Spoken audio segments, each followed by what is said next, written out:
Mangaluru commissionerate ವ್ಯಾಪ್ತಿಯ Moodbidri police ಠಾಣೆಯ ಮುಖ್ಯ ಪೇದೆಯೊಬ್ಬ ಹೃದಯಾಘಾತದಿಂದ ಸಾವನ್ನಪ್ಪಿದ ಘಟನೆ ನಿನ್ನೆ ತಡರಾತ್ರಿ ನಡೆದಿದೆ. ಮೂಡುಬಿದ್ರೆ ಪೊಲೀಸ್ ಠಾಣೆಯಲ್ಲಿ ಕರ್ತವ್ಯ ನಿರ್ವಹಿಸ್ತಾ ಇದ್ದ ಸಂತೋಷ್ ಹೃದಯಾಘಾತದಿಂದ ಮೃತಪಟ್ಟ ಪೊಲೀಸ್ ಸಿಬ್ಬಂದಿಯಾಗಿದ್ದಾನೆ.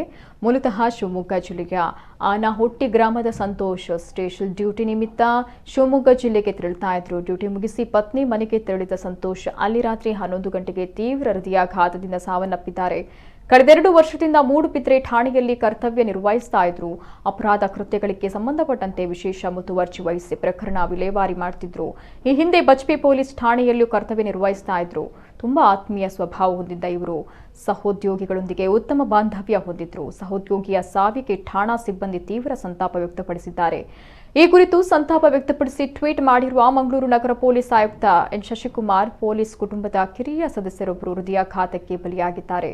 ಮೂಡುಬಿದ್ರೆ ಪೊಲೀಸ್ ಠಾಣೆಯಲ್ಲಿ ಕರ್ತವ್ಯದಲ್ಲಿದ್ದ ಸಂತೋಷ್ ಅವರು ಕೊನೆಯುಸಿರೆಳೆದಿದ್ದು ಅವರ ಆತ್ಮಕ್ಕೆ ಶಾಂತಿ ಸಿಗಲಿ ಅಂತ ಕಂಬನಿ ಮಿಡಿದಿದ್ದಾರೆ.